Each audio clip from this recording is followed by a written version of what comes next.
Hello and a warm welcome to this Result Day live coverage on a day when counting is underway on 288 seats in Maharashtra and 81 seats in Jharkhand. It's a tight contest, and the early trends which are coming, they have given an edge to NDA. In fact, in both states, with Mahayuti in Maharashtra almost leading on 203 three seats. But let me just give a word of caution that these are very early trends, and this doesn't give you a very decisive picture at this point of time. It's about 10 a.m. And so these are very early trends where Mahayuti is supposed to be leading on 203 seats, and Jharkhand, where the trends are seeming to be closing, where NDA is leading to about 43 seats, and India is leading on 36 seats. So let's get straight into the discussion as to what these early trends at 10 a.m. look like. And we'll be showing you a live coverage almost at few hours intervals. And so you could be tuned to the Federal. And we'll head straight into the discussion. Joining me now is Puneet Nicholas Yadav, senior editor with the Federal. Thank you so much, Puneet, for joining. We have TK Rajlakshmi, who's the deputy senior editor with the Frontline. Thank you so much, Rajlakshmi. Girish Joshi, veteran journalist and political commentator, former managing editor of Aaj Tak. Thank you so much, Girish Joshi, for joining. And Vipin Menon, political analyst, joins us from Mumbai. Thank you so much for joining. And again, a warm welcome to all of you on this Result Day live coverage. Let me begin with Puneet, just to bring the things in perspective as to what these early trends are showing at 10 a.m., Puneet. Yes. Nilu, well, very, very early trends. There's just in most constituencies, it's just the first round of counting that's over. Very few constituencies where it's where the second round is either over or is, of course, in progress. I don't know, which tallies you were following, because the tallies that I have are very different. I mean, not very different, but they're different from the ones that you read out. Because the tallies that I have, the India bloc is leading in Jharkhand, Jharkhand. although it's been sort of oscillating between the India Alliance and the NDA very frequently. But very, very early trends at the moment. Uh, at the same time, what I would say is that Maharashtra, while of course with the caveat that it's just the first round, my sense is that less than 2% of the votes have been counted so far. But there is a story within that story, because from what I am given to understand, the of the votes that have been counted so far, the BJP is cruising ahead with a huge difference in terms of what the opposition, the India Alliance candidates are getting. So if out of these, and again, we have to keep qualifying that these are very early trends. Only around 2% of the votes have been counted so far, but in those 2% of the votes, it seems like the BJP is getting around, and its allies are getting almost 50% of the votes, or more than 50% of the votes, while it's not as if the remaining 50% are going to candidates of the MVA. They're being split between, because Maharashtra is seeing a lot of multi-cornered contests. So there is a sort of consolidation for the BJP, at least at this moment, where if this trend continues, then of course it's very bad news for the India Alliance there. The other big takeaway, at least in early trends, is that the Congress seems to be proving yet again to be a very weak link for the alliance in Maharashtra, because from what I have so far, it seems particularly and disturbingly for the Congress that in Vidarbha, where the Congress had, I believe 36 or 37 direct contests with the BJP, out of the total of 76 direct contests with the BJP in the state, the Congress is performing very, very poorly in Vidarbha and this is a region which is supposed to be its stronghold. Even in other parts of the state, other regions of the state, most of the Congress heavyweights, so to speak, are trailing. Uh, so whether it is a Nana Patode in Sakoli, or even someone like Balasaheb Thorat, an 8-term MLA, 8 consecutive terms, he's represented the Sangamner constituency. The last I checked, he was trailing by over 2,000 votes. Of course, as I keep saying, very early trends. But for Balasaheb Thorat to be trailing in Sangamner from the first round onwards, if that is an indicator, it's bad news. Jharkhand is a different story altogether. It's you know as I had said the other day during the our discussion on the exit polls, a lot of the constituencies that fell in the second phase, and I had said that in the second phase the alliance seems to have got its act together. A lot of the constituencies in the second phase are seeing the JMM and the Congress doing rather well. So whether there has been a counter polarization to that whole infiltrator rhetoric of the BJP will be interesting to see. One point that I must make about Jharkhand is that even in a constituency like Godda, which has been a stronghold of the BJP, the parliamentary seat of Godda is represented by Nishikant Dubey, one of the rabble rousers of the BJP. It is the RJD, which is part of the India Alliance there. It is the RJD that is leading, and it's leading by a good 4,000 votes. Jharkhand, whether Jharkhand turns around to be what Haryana was for the Congress, if Jharkhand turns around to be that for the BJP, it will be very interesting.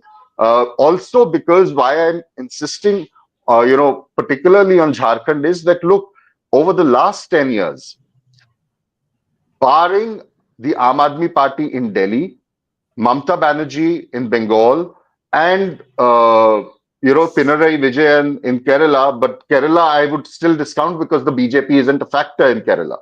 But barring Delhi and Bengal, and then of course Kerala, no incumbent opposition government, opposition of the BJP, no incumbent India bloc government has repeated itself in an election.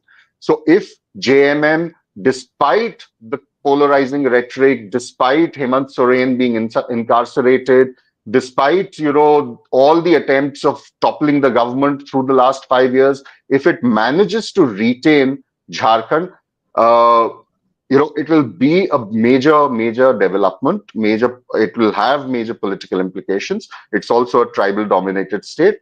So while yes, Maharashtra, the BJP seems to be poised for some good news, I would not want to undermine what's going on in Jharkhand.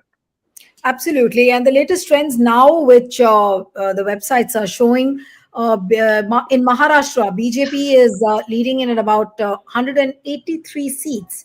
And in Jharkhand, I think, yes, Puneet, you're right, that JMM is leading in about 41 seats, the JMM Alliance, and BJP on 33 seats. So coming to Girish now, Siddharth Sharma, political analyst, has also joined us. Thank you so much, Siddharth, for joining. But I'll come to Girish first. But Girish, what does this picture at 10-10 look like? And if, according to the early trends, if BJP is having an edge or seems to be having an edge in Maharashtra, what could be the reason? And I think this Batoge Katoge narrative, it seems, has really helped BJP. If you look at the things by that yardstick. No, first thing is you can see the election commission site, whatever the trends that they're being reported from ground. It's BJP 109, Shiv Sena 56, NCP 34. Now, interesting part is if you go to 19, 105 seats, BJP was 25.75% votes. Now, if you count the voting percentage, right now they are saying 22.5% BJP is getting. So it is an early trend of all the votes counted 22%. That is because of the city votes. So we can't anticipate lot many things out of it. Because the comparison, if you see, it is how they have divided their seats. NCP 16.71% vote, they have got 54 seats. So if you compare the percentage of vote, it's too early unless we get the percentage of voting. Right now, when the particular section has been opened, and if I tell you, there are a lot of seats where you have to watch is if there is something wrong going. There are about 4 to 5. Last time 19, if you see the Bandara was 0. Then Ratnagiri was 0. Palghar was 0. Now, if there is vote percentage change in those areas, you can anticipate anything. So, getting hyper about what is happening right now, because 22% vote counted right now, if they are going to BJP, that is a particular section that is working. So, we will have to wait till the afternoon, let some rounds go up. So, we can just see that if the percentage votes don't change, this was what happened, and then others are going to play a big role this time, because if you right now see they are around 13 to 14 now we're leading, right? So a lot of things can happen when it is neck to neck. Everything will be manipulated. So I think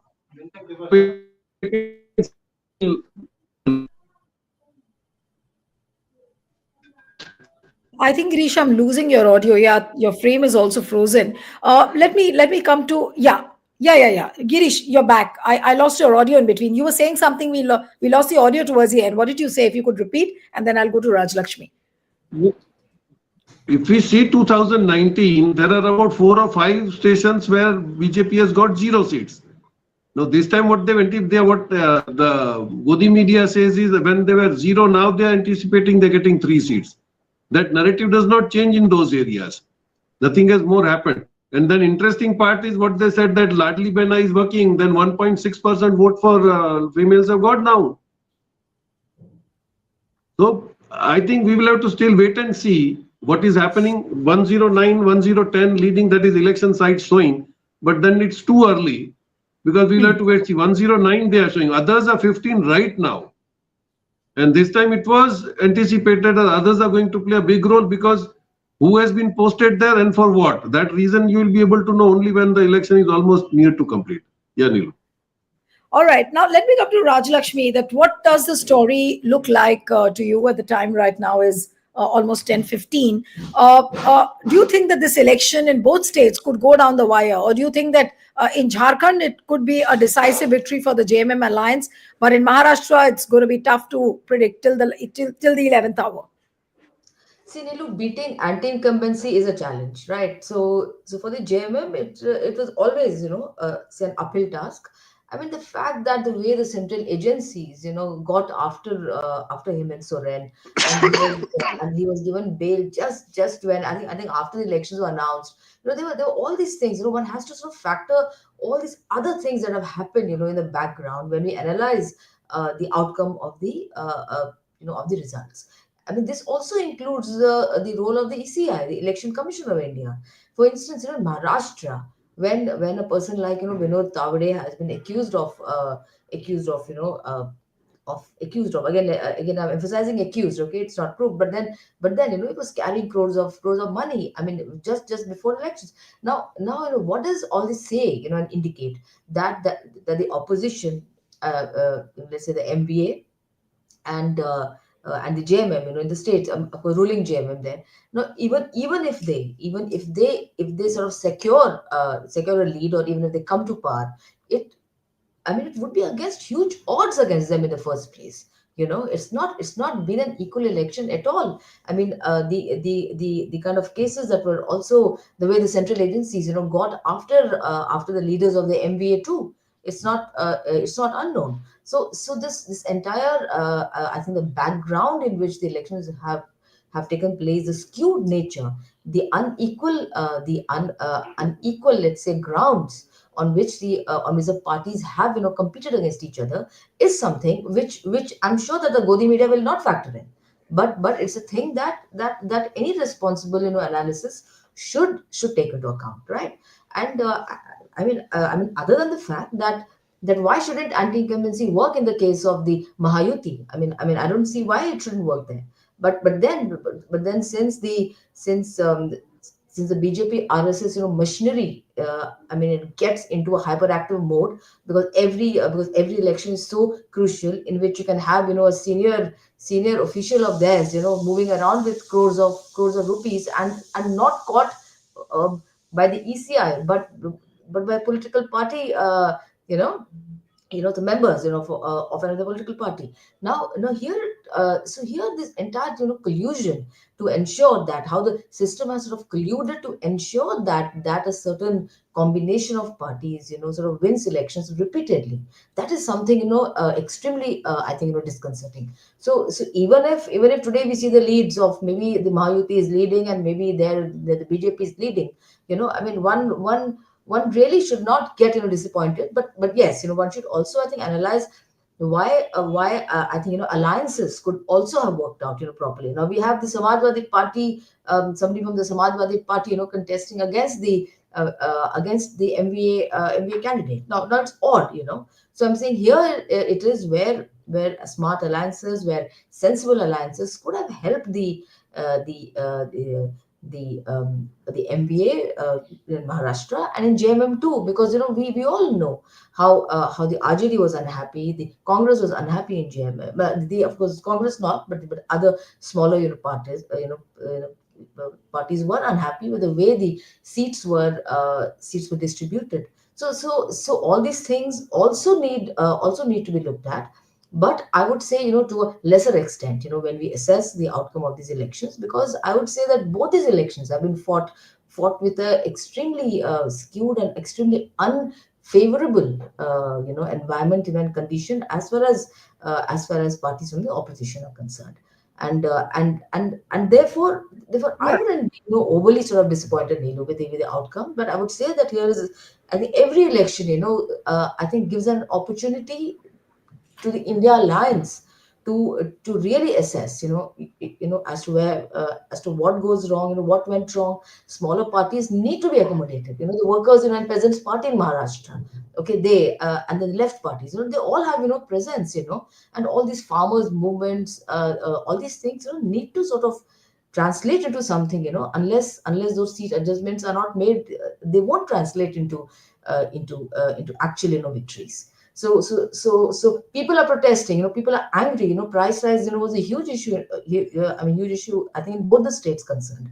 Price rise, inflation, the falling prices of agricultural commodities was a huge issue. And then you have, of course, we have to assume that soaps, will be offered. So you have the Ladki Behna scheme, or the construction workers, given a certain amount, in fact, before the elections are announced. So all these schemes are going to happen. Now, in the face of it, how well do you campaign on long-term issues, like inflation, uh, like joblessness? All these things are up to the India Alliance.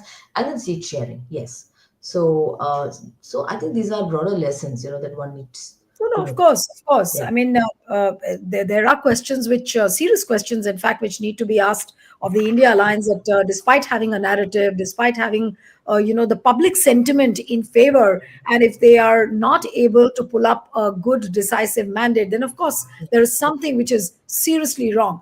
But Mm. Siddharth, I'll come to you now, and on the Jharkhand bit, that what the leads are showing, that JMM is heading towards almost getting 46, leading in 46 seats, BJP 31.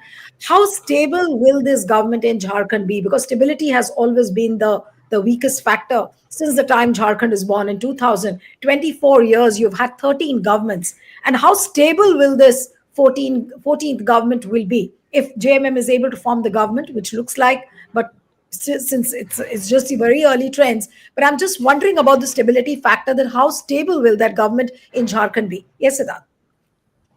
Yeah, well, Neelu, as your channel's name itself suggests, the channel's name itself is federal. So I think what there is a very common thread that runs when you see election results in India. I was just going through a little bit of granular data of Jharkhand. Total Jharkhand voters this time, the votes will be counted in the region of around 1.8 crore votes. That will be counted. And right now, as of now, I think around 15 lakh, 13 lakh votes have been counted as per the election commission's website. So that's nearly 7 to 8% of the votes have been counted. And surprisingly, 55% of the vote share is going to regional parties, and the national parties like BJP and Congress put together are getting less than 45% of the vote share. BJP has around 4 lakh votes out of the 13 lakh votes counted. Congress has around 2 lakh votes out of the 13 lakh votes counted. So put together, the national parties are getting only 6 lakh votes out of the 13 lakh votes counted. That means more than half of the votes are going to regional parties. Now the game here is that how do you accommodate those regional parties? As Raj Lakshmi said, so in a federal structure like India, the national parties have to give that much extra space to the regional parties, because when people vote in a regional election like Jharkhand or Maharashtra, I'll give you the granular data of Maharashtra also. It will be there'll be common thread here, but I'll come to Maharashtra later. So the people, when they vote, they want to vote for someone who is near them, who is somebody who know. They don't want to give power away too far away like in Delhi, and they go for regional parties. Now, which national party has an alliance with which regional party is the nuance here. That is the electoral intelligence that a national party plays.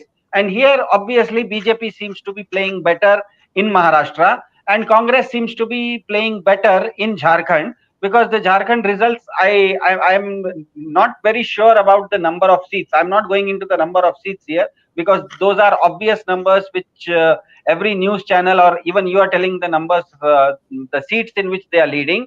I am just focusing on the vote share, the number of votes polled and the number of votes every party is getting. And one thing is very clear in Jharkhand, that regional parties are outperforming the national parties uh, by leaps and bounds. That 50 more than 55% of the vote share is going to regional parties, and less than 45% votes are going to the BJP and the Congress. The same way in Maharashtra also, although Maharashtra we are saying that the trends are showing that the Mahayuti is getting into a majority, which it seems like. Maharashtra total votes will be counted in the region of 6.5 crores, out of which nearly 65 lakh votes have been counted. That is nearly 10% of the votes have been counted. And out of the 60 lakh votes, BJP has got only 16 lakh votes. Out of the 60 lakh votes counted, BJP has got only 16 lakh votes, and Congress has got 6 lakh votes. So the national parties put together are getting only around 22 lakh votes out of the 60 lakh votes. That means that in Maharashtra, in fact, 63% of the votes are going to regional parties. Now, those regional parties might be part of the BJP alliance, or they might be part of the Congress alliance. Irrespective of that, nearly two-thirds of the votes are going to regional parties.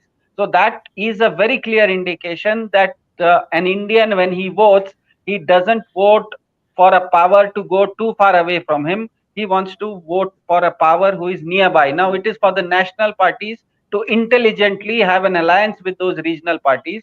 And obviously, in Maharashtra, it seems like 48% of the vote share is going to the Mahayuti Gathbandhan, and 31% of the vote share is going to the MVA. I think I've made my points right now. I'll get more data as the show goes on. Right, right. Now I'll come to Vipin that if we are to assume that is at this point of time, if Mahayuti seems to be leading, what do you think has really worked in favor? Because you are from Mumbai, you followed the Mumbai politics closely. According to you, what has really worked for BJP? There has been an anti-incumbency, as what Raj Lakshmi also said, that if there is an anti-incumbency against Hemant Soren, then a similar kind of an anti-incumbency should be seen in Maharashtra as well against the Shinde government. But what do you think are the factors which seem to be working for the BJP? Is it the Batoge, Katoge narrative? Is it the Larki Behan Yojana, which has really worked? And or is it like a combination of both factors along with Modi and the carpet bombing and other X factors which seem to be working, the money, the muscle, the power? What is it according to you which is really working in favor of Mahayuti? Yes, Vipin. What is working in the favor of Mahayuti is Mahayuti's combination of Shinde, Ajit Pawar, and BJP. So, I always believe that Mahayuti, that is NDA's base in Maharashtra in last four elections is 48 to 51%. And now Siddharth sir rightly said that it is currently at 48%, which can vary 1 or 2 percentage or the other, but it will, I think this will be the vote share which is going to be settled now. So if you see the Lok Sabha vote share, Mahayuti and Mahavikas Agadi were only 1% or point some percentage of difference.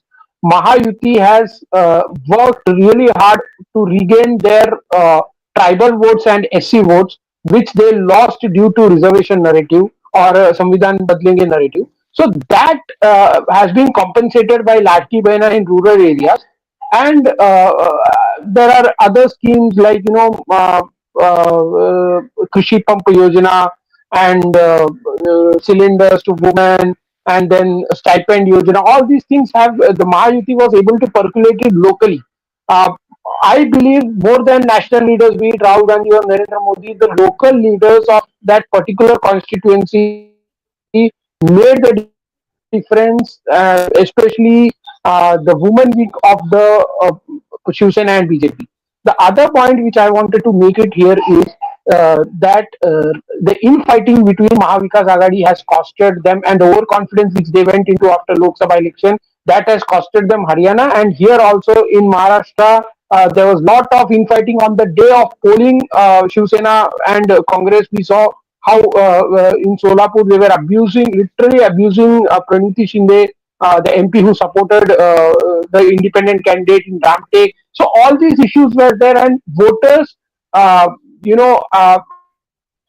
was a clear message to voters that see, Mahavikas Agadi is not united. If they form the government, they might even fight for small portfolios. So that is also one reason that Mahayuti got a decisive mandate. Like I said, the polling percentage was so high that the mandate is going to be decisive. And I always believed that this mandate is like a Madhya Pradesh pattern, wherein 6-7% of the polling made the difference, especially the female voters, which came out for the to vote for Mahayuti. And we can see in urban areas, Batoke Katoge narrative worked, but in rural areas, Ladki Behan and other schemes worked, and that is being reflected in the results.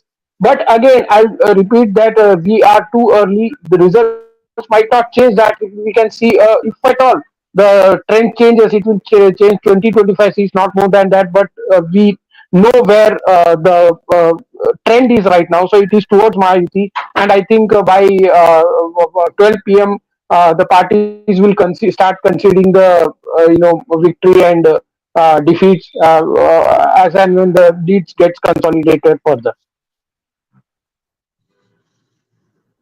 Let me come to Puneet now. That Puneet, now I'm just looking at the various websites. Now they've started saying that the NDA is comfortably ahead in Maharashtra. Could we really say that now comfortably NDA looks like winning the Maharashtra elections, or the Mahayuti seems to be winning the Maharashtra elections? The time is 10:30, and or but would it be just an early call, Puneet? What would you say there?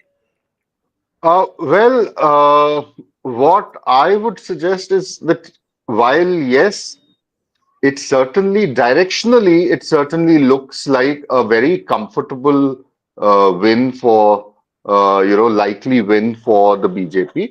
Uh, I think what we'll need to see is eventually what are the margins that different constituencies have, because as of now, from the data that I can look at, the margins are also substantial in a lot of the seats. So there's something that's gone terribly wrong with the India Alliance in Maharashtra.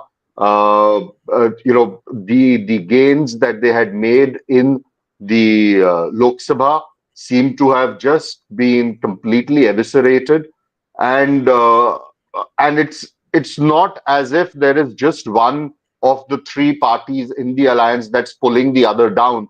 It's across the three parties that all three constituents of the India bloc are performing very, very poorly, at least as per the trends right now. Okay, Uh, Puneet, this is, I mean, you are talking about an inter-party chemistry, but yeah. also, I mean, the kind of gains which we saw during the Lok Sabha elections, also in terms of narrative, that they were bang on, with the constitution, caste census, constitution. Rahul Gandhi seemed to be repeating all of this, but this has not worked, or it doesn't seem to be working in Maharashtra. What is the reason for that? I mean, do we arrive at a conclusion that this was a fake narrative which was being put up by, because that's what the BJP leaders across the TV channels since morning have been saying, that this was a fake narrative which was put up by the India Alliance. People now know the reality, and which is why now the people are veering towards BJP.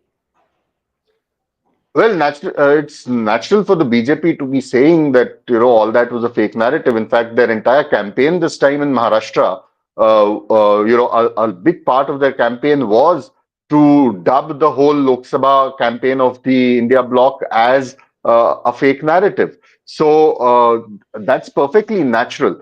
But my sense is that if these trends hold, then it's not just about that narrative not striking a chord. One will have to give credit where it's due. Uh, Whatever populist measures the government announced, you cannot, you know, one can't grudge a government of rolling out populist measures ahead of an election. Every True. single government does that. So that certainly has played a huge role if these trends hold. What also needs to be, given credit for to the Mahayuti is course correction. Unlike the Congress, unlike its allies in Maharashtra, uh, and particularly, of course, the Congress, the BJP does not sit on its haunches when they face, forget defeat, when they even face victory. So they start preparing for the next election while the current election is still ongoing. And Right. that's something that the India bloc and particularly the Congress repeatedly failed to do. So it's like with the Congress, there'll be an election, then there will be some committee that will be formed to look into how the election panned out if they've lost. If they have won, then there will be celebrations, then they'll forget all about it for the next few months. Here you didn't have that kind of a luxury because the Lok Sabha elections got over in June. You had the Maharashtra elections happening in October, in November. So uh, I mean, you should have gone hammer and tongs. And even if you look at, see, the Congress was contesting 102 seats, the maximum number, although unlike the BJP here, it wasn't as if the Congress has a much larger share compared to its other allies. It's not like the other allies were not contesting a substantial number of seats. So 86 seats for Mr. Pawar's party, 96 or 95 seats, if I'm not mistaken, for Mr. Uddhav Thackeray's party. So they all had more or less a very similar share in seat sharing. So, I mean, the campaign, the candidate selection, the seat distribution, all of that needs to be looked into. Uh, I mean, Ramtek, where this whole controversy happened on polling day, that with Pariniti Shinde saying we'll support the independent candidate.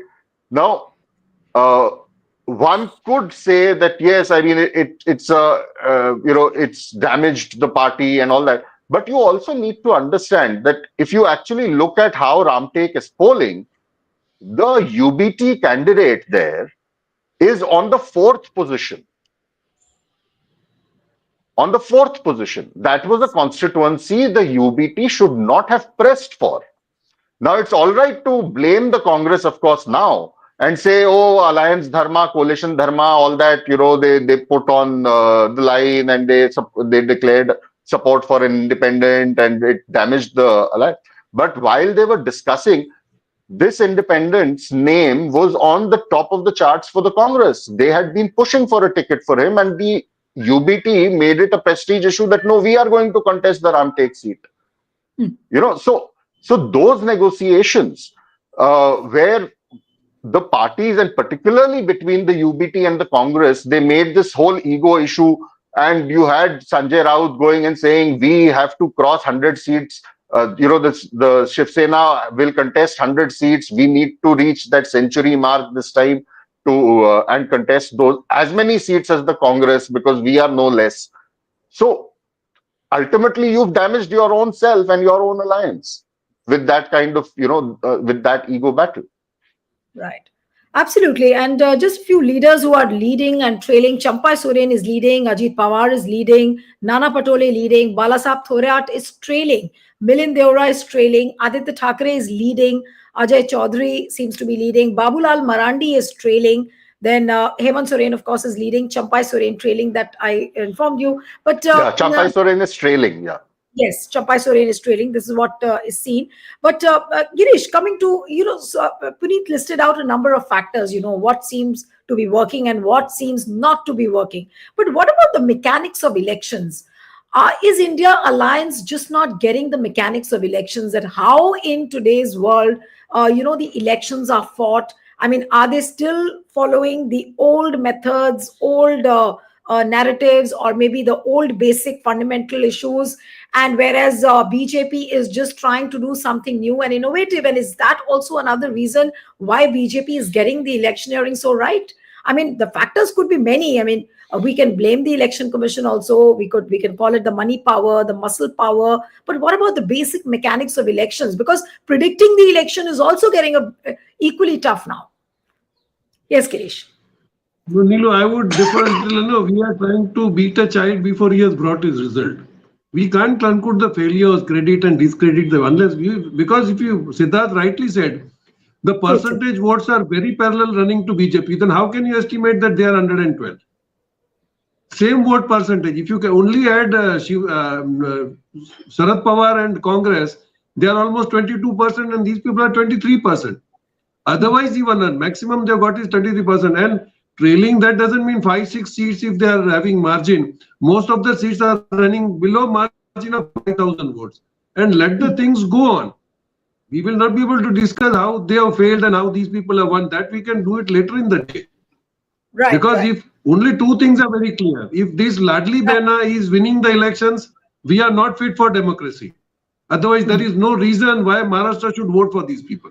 What have they done? Absolutely. They took away their investments, they have insulted Shivaji Maharaj, and nothing has been done for them. Then this is the clear thing. If they win only because of Ladli Behna, we will have to say sorry and request Canada or USA to give us a visa. At least we will go and stay there. Goodbye. All right.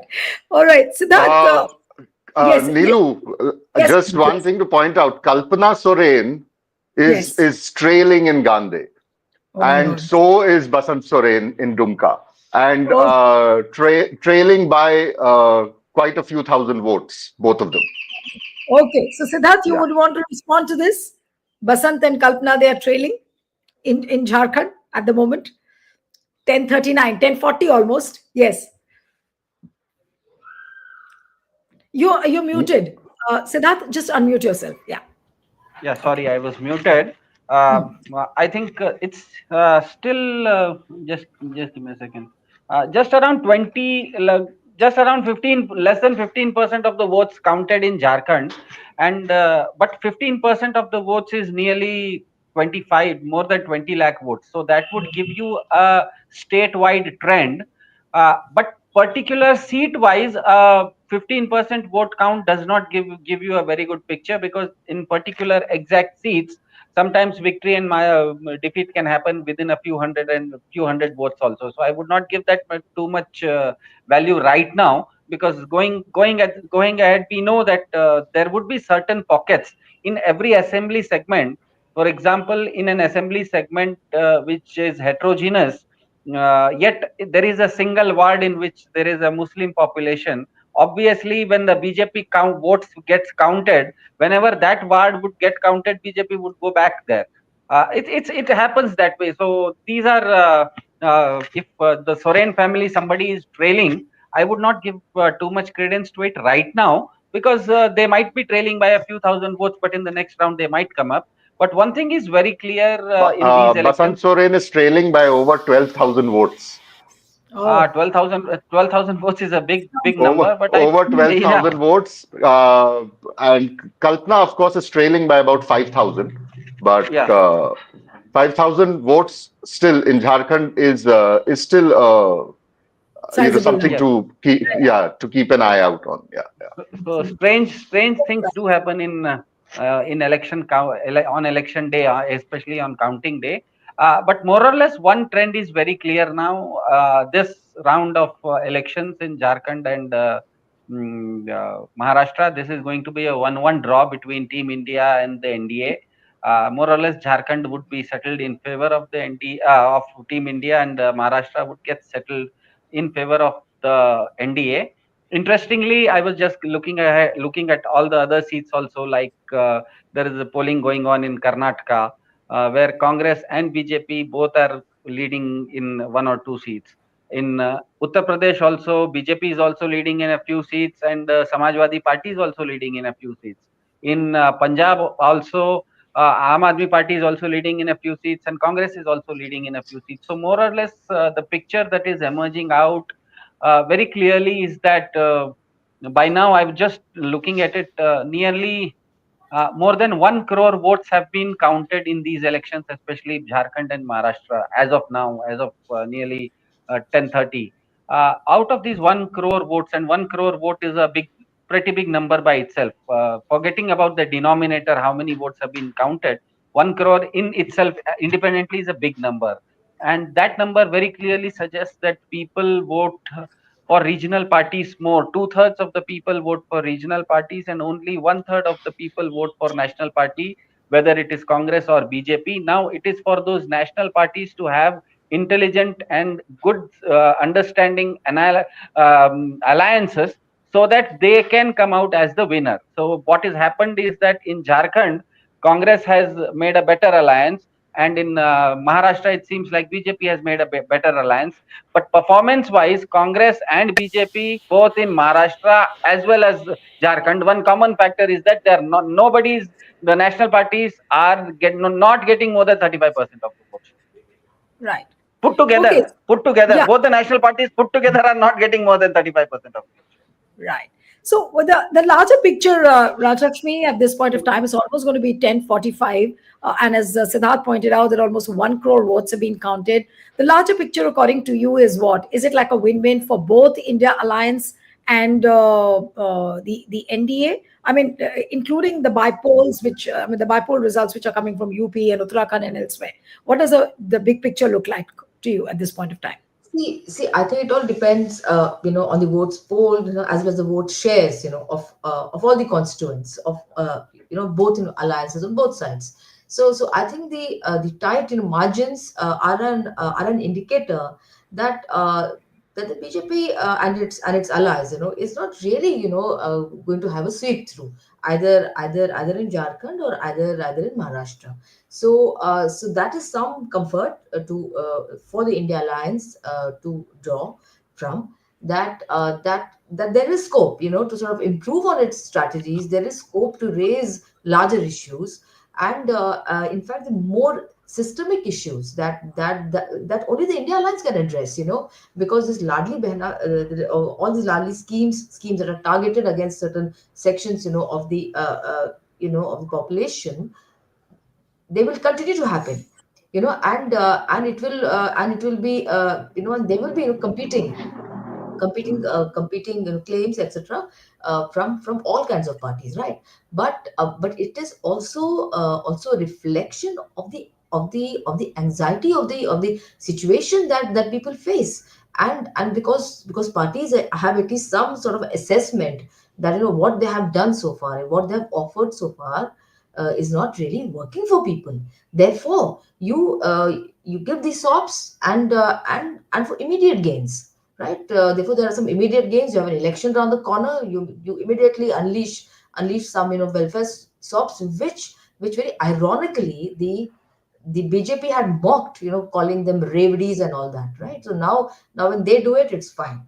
When they do it, it's fine. But they have also realized that all their macro and big plans of transforming India, Vishwa Guru, and all that, all those big, hyperboles have not really, in fact, dented people's lives, effectively. They know that, right? And it is there where the India Alliance should be exposing them, that, that we stand for, long-term issues of livelihood, of sustainable livelihood, of decent livelihood. They have to convince, they have to go to the people. There's no other option. because caste census and all these things, they have a certain, they have a certain, limitation, up to a certain point. But here, the India Alliance has an opportunity to talk about that social transformation that the constitution talks about. No, It but has. this is quite perplexing that all these issues are there for the opposition to talk about, but even Yes. then they are not able to communicate to the people. What is I mean, what is that aspect where they are actually lacking? Is the communication strategy a problem? Is it the coordination of the communication strategy a problem, or is the problem is with the team who is handling their communication? I'm really not able to fathom. Rajlakshmi, and I'll ask this question to Puneet as well. To you, Rajlakshmi, first, and then I'll come to I you. think Yeah. I think it first boils on to have a unified understanding, a unified perspective on what is the system. You can't have crony capitalism also pushed by some of the India Alliance partners, and you can't sort of take on crony capitalism of the other side. So there has to be a unified perspective, on where we stand on all these issues. And once the perspective is clear, you then have to take it to the people. I mean, I don't see any other way out.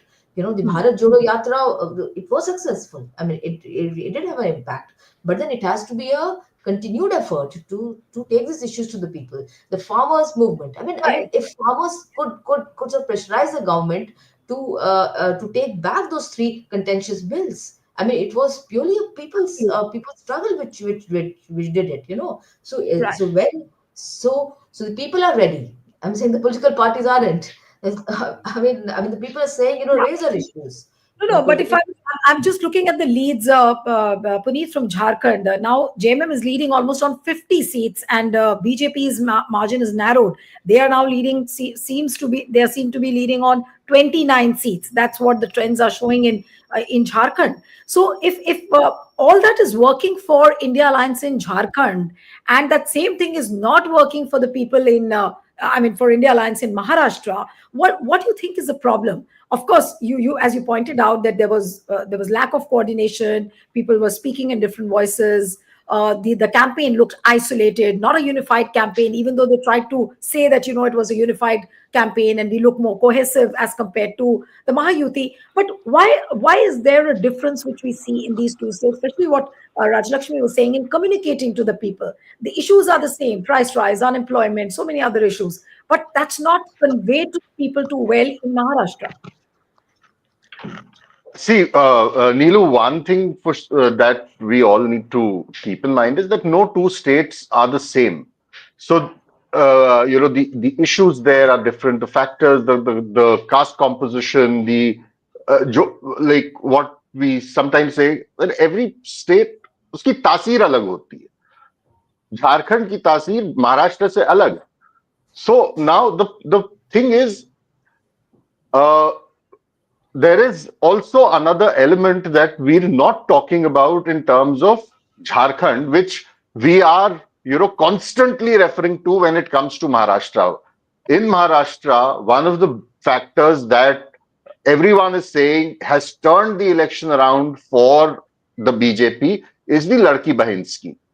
In Jharkhand, a few months back, Hemant Soren came up with a similar scheme. It's just Yes. that it's not named Ladki Behna. It's called, I think, Maya Samman Maya Yojana. Yojana or Rashi. Maya Yojana. Yeah, Maya Samman or Maya Samman Maya. Rashi or Maya Samman Yojana or something.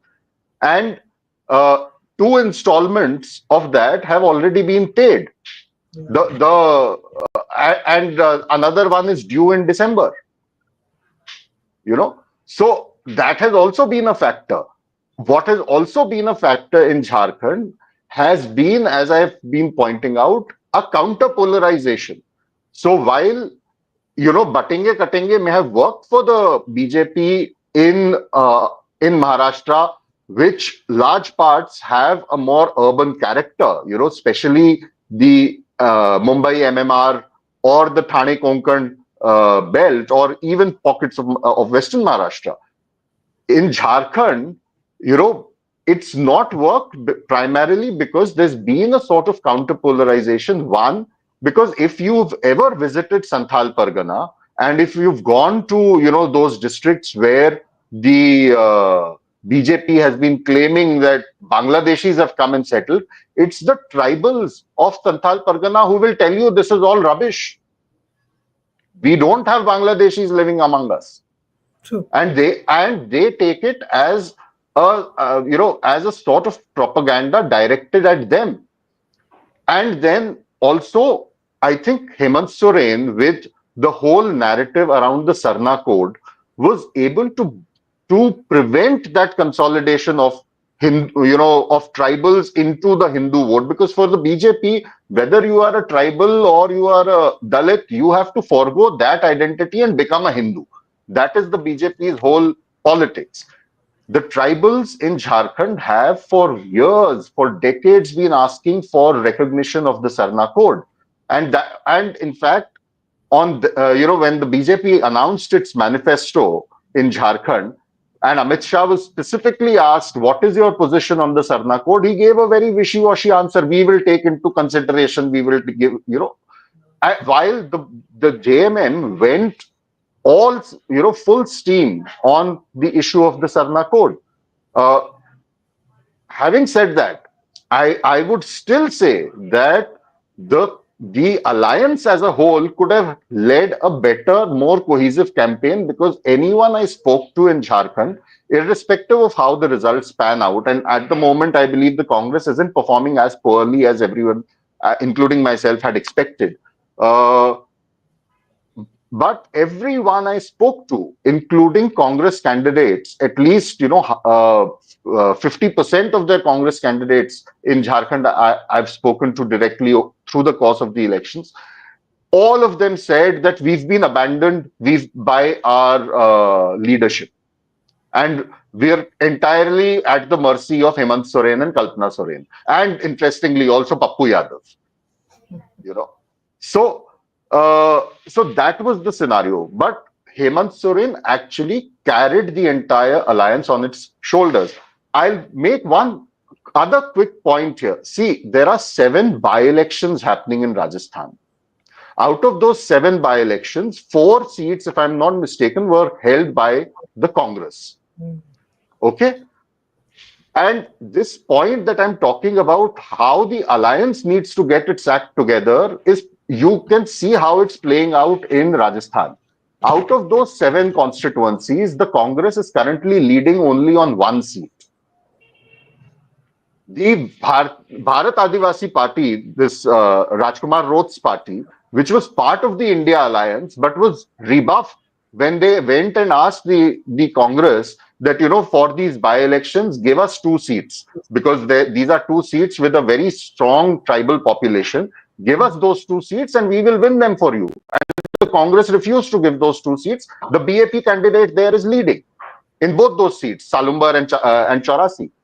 Similarly, in Khiusar, which is Hanuman Beniwal's stronghold, Hanuman Beniwal had asked for the Khiusar seat to be given to the RLP, and the Congress, of course, refused.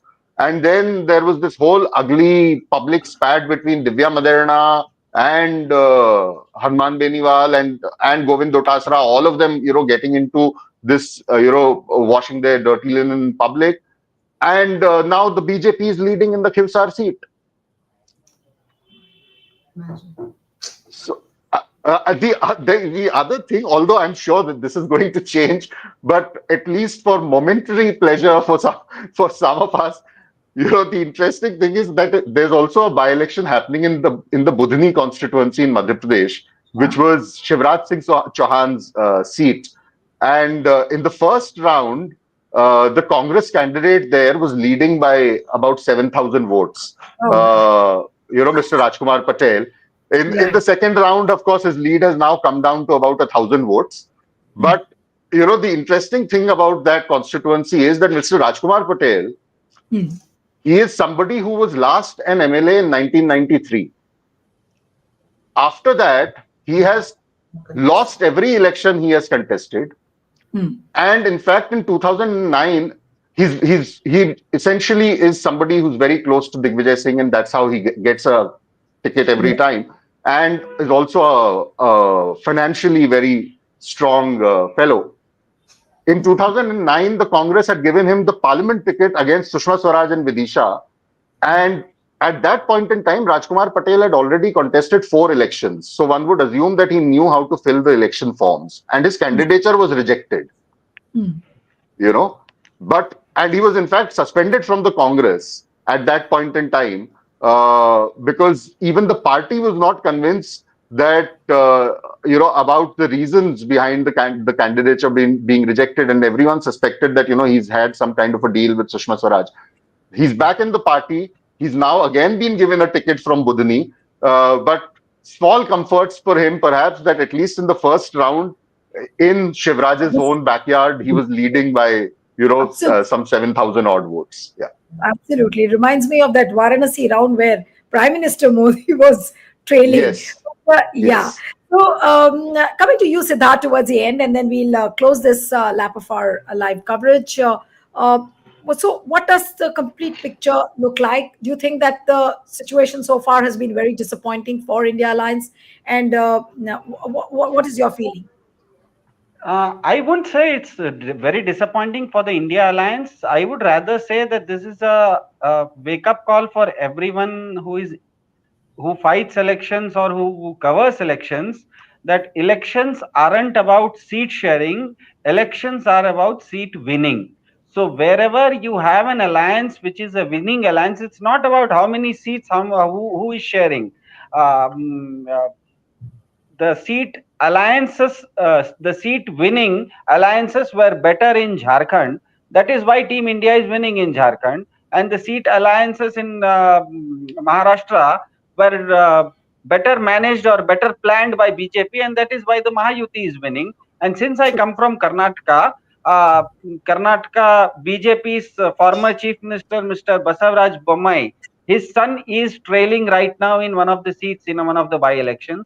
The BJP supporter in Karnataka, the JDS, Kumaraswamy's son, he is also trailing in Channapatna. So one another common thread I think that is coming out with what Puneet Bhai also said, that wherever governments have been giving a very successful scheme, it's not about announcement of a scheme, but execution of a scheme. If you execute a good scheme, whether it is in Karnataka that Sidramaya gives different kinds of schemes, or if in Maharashtra that BJP, the Mahayuti gives in the name of Ladli Behna, or in Jharkhand that JMM gives in the name of Maya Yojana, if you give a very beneficial scheme to the people and add to it a very good story, then I think it makes for a good winning combination. But for a good winning combination, both these things have to work. You have to be doing something, uh, executing a good plan, good scheme on the ground, and then creating a narrative also, which need not be just around that scheme, but regarding different things also. Because, for example, in Maharashtra, we clearly saw that BJP went in with a two-pronged approach, where in the urban areas it went with the polarization campaign, whereas in the rural areas it went with Ladki Behna campaign. So it's a two-pronged approach. You have to have a good a good governance scheme which is executed on ground, and a good narrative around, not just around that, good narrative for the good story for the election, which makes for a good winning combination, be it Sidramaya winning in Karnataka, or Hemant Soren winning in Jharkhand, or BJP winning in Maharashtra. I think that's the takeaway. Right. So it looks like a 1-1 match at the moment. But yes, these Yes. are all trends. It's just 11 o'clock. So we'll have to wait and watch how many seats each of the alliances get in both the states. And we'll continue our live coverage at short intervals. So stay tuned to the Federal. Thank you so much, Siddharth, Rajlakshmi, Puneet. It was wonderful having all of you on the program. Thank you very much.